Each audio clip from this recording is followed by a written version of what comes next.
Welcome back. Before the break, we were talking to Engineer Qazi Ziauddin Ahmad about so many things. The world is changing every day, every week. See, we had Brexit, and then America went through the presidential elections. The results were unexpected, whether it was Brexit or American elections. Our guest is a very knowledgeable person, and he reads a lot, and his analysis is always accepted in many quarters. So, Mr. Ziauddin, what does it really mean for us, ordinary citizens of this country, Brexit? The excitement and expectation is over. The realities are dawning upon. Now, what are those realities? Well, it depends on who you ask, basically. Prime Minister those said, who supported Brexit or those who opposed it? It has become polarized. Like you say, Brexit was totally unexpected. But I think it's only the fault of the established politicians who thought that they knew better. And they had ignored warnings developing for a very long period. There were many people who were not very content with the benefits of being a member of the EU.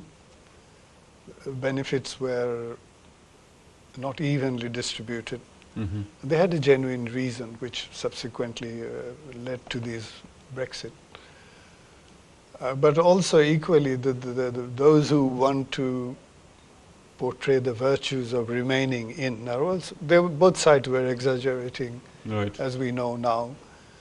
But there is really a problem because those who are left out in the political process, and later on we see this in America as well, they have been content to leave the decision to the politicians, right, and particularly the liberal politicians. And now I think suddenly there is an awakening that they can change things. And Brexit is a significant event in the world now. I think history... They means people can change things. People can change, whom you have not considered as being significant. Yeah. No politicians even quoted them, except probably Nigel Farage here. The mainstream politicians never did anything for these people, never asked their probably opinion. they thought that it will happen the way they wanted it to happen. Right. It was somewhat arrogance probably Yeah. of the mainstream politicians that they knew better what is good for everybody else. But more seriously, I think Brexit, in my view, it would not be that disaster that has been painted as, portrayed as. The only thing that has happened so far is we have not left EU. We are still in it. Our economic performances, all the measures, the growth rate, unemployment, and share prices, they are all exactly as before. If anything, they are doing better. Of course, the pound has fallen, but that is entirely speculation. But so many banks are moving away from Of course, it's the bankers, The bankers make the money, bankers dictate things. Yeah, but the employment situation, 3,000 jobs, 4,000 jobs are lost. 2,000 bankers, if they go away, it doesn't really affect the economy of the country, if you ask me. What matters is if Nissan went, the Nissan is going, is not going. Nissan is staying, and other people will follow. I think when they see the benefit, Bank of England governor, he was overjoyed that he couldn't... Who happens to be an American. No, not the current one, sorry. I should have mentioned the previous governor, King. He thought that he couldn't devalue the currency to increase our competitiveness and an export. And he was very happy that it has happened because of Brexit. Because no politician in the right mind would say that I want to devalue. Right. You remember Harold Wilson, what happened to his pound in your pocket speech, So anyway, everybody is mindful of that. So that disaster is not coming, but Brexit is probably a more social, its consequences would be more social. It's not achieved yet. The people who have lost, they are fighting in the court now, as you know. One of them is a hairdresser from Portugal, took case in High Court and got permission, got judgment which says the Parliament will have a say. And that opens up all sorts of possibilities. But let us see, I think Parliament will pass in the end. Yeah. The House of Lords may be, because it's difficult to control House of Lords. But that makes a mockery of democracy, in my view, because you ask the people, and they have voted 52%. Government is formed by voting of 35%, 36%. They rule in the name of the people. But then you got a majority of 52% saying that they don't like this marriage, which has gone wrong. When the marriage goes wrong, the best way is to have a divorce, and which is what they want. And now High Court saying, some people, those who have lost, they're saying that we don't really like it. But I think it's basically the bankers who are driving the agenda. The bankers don't like going to Germany or France. They love the schools, the public schools here, English schools. Their wives like the shopping in London, social life in London. Yeah. Also because London has assumed a status of the financial headquarters of the world. Historically, for hundreds of years it's been, and it cannot be taken away so easily. I mean, they're talking about passporting arrangement, but assuming that Europe is very bitter and want to punish us, there would still be market for global bonds to be issued in London and raising fund. It's a country that has such rule of law established that they wouldn't want to go and try their luck elsewhere. But let us see what happens. But I am somehow of the opinion that this will happen, Brexit will happen, although there are many people who doubt that how some kind of border control will come. You know, that's the crux of the problem.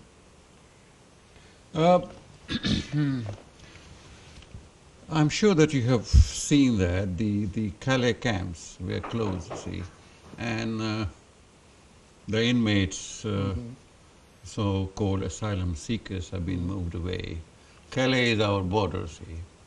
We still have to accept those people who have been moved away from there, not because they have been moved away from there. That doesn't mean that they are not our responsibility. Similarly, we'll have to accept so many other refugees, see. And we have a problem of housing, we have a problem of health care, we have a problem of education because their schools are not big enough.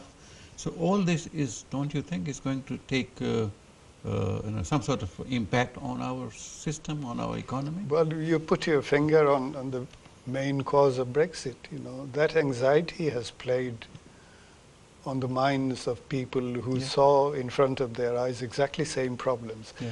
But going back to Calais, I mean, this is a farcical situation. You look at people crossing from Turkey or from Libya, coming to mainland Europe, making their way to Calais, and nowhere else they ask for asylum. They want to come to England, you know. Because we are so attractive. So stands to reason that we are doing something right. It's a country that attracts people, but it doesn't mean that we can take everybody. You know. Are we attracting the right kind of people? But you are attracting the energetic ones, those who are enterprising, you know, people who make all these efforts. Yes. They have something in them that they will make success of wherever they are placed, you know. They have braved seas, they have braved all kinds of journeys, But I find the French government somewhat ingenious because they allow this camp to be there. They don't absorb them. But they say, okay, you tried today, don't worry, go back tomorrow, you can get into Britain. And the lorry. Yes, and then their organizations come and feed them, give them water, and shelter. Keep them alive, you see. But keep them alive. Don't worry, you can be successful tomorrow. And that's been going on for 11, 12 years now. right. So There are thousands of them, and a large number is also from Bangladesh. All over the world. Yeah, all there over are the world, yes. economic migrants as well as genuine Sure, asylum sure. seekers, you know. A lot of young men and women are unhappy because they prefer to be with Europe, see. And I know some people have said that, well, you have had your days, now it's our time, and we want to be with Europe rather than leave Europe, see. What do you think of that? I understand, because I was young also once. Young people tend to be idealistic. They would not think of compartmentalization or narrow nationalism, which is what it looks like now to them. But the older group have seen the world, have been through more. Their experience tells that to be liberal, to be generous is not always the best way to preserve a nation's interest, you know. So there is a divide. The young think differently. They would like to go to Europe. They would like to have friends from Europe. I mean, that's not to say the older group would not want Europe to be their We are running friend. out of time, so I would like to go to cross the Atlantic and Across the pond. across the pond, yes, as you rightly said. What are your views on this recent election in America? I think it bears a very close relation with what we were talking about a short while ago, Brexit. And in fact, Trump had many times mentioned in his election campaign, I'm going to do Brexit plus, plus, plus. And he has proven true, you know. And there again, I think the American politicians had ignored, and their problem is much bigger than what we had here. The group who had lost job, predominantly white, and have not been given alternates or the prosperity. America is still the land of opportunity, regardless of what you say. Everything said and done, still remains the land of opportunity in this world. But that land of opportunity is not for them, the people who have been dispossessed in globalization. Is this, I mean, very briefly, is this reaction, is it related to Mr. Obama's legacy that we used to say? I wouldn't put directly. Obama was a breath of fresh air. Obama is very intelligent, extremely well informed. But I think he brought a lot of hope in many people. In fact, hope was his slogan. And I think he has been a disappointment to many people. I'm not sure if he's a disappointment to this class that we're talking about. But is this obviously, I mean, all the people were involved in the election, so was this a knee-jerk reaction to Obama's quote-unquote failure to achieve what he said? Yeah, some responsibility falls on him, but in my view, his biggest failure is in international affairs. His meddling in world affairs, and I had great hopes on him that he will be able to bring in peace. I mean, he went to Cairo and he said, we are not in conflict with Muslim world, which was everybody. That was the greatest speech. Yeah, the Americans didn't like, you know. But then that's where it ended, and the Nobel Committee, in their wisdom, gave him Nobel Peace Prize. Which again, looking back, is a farce, you know. He's the one who would be responsible. History will hold him responsible for creating ISIL, creating situation, may not be direct, but he sat there and ignored. Sir, thank you very much. It was a pleasure having you. We can go on talking for a long time. Thank you very much. Thank you for having me. It was a pleasure. Thank you, viewers, for being with us, and I hope that you have enjoyed the show as much as we have. Time is never our friend, so it runs out.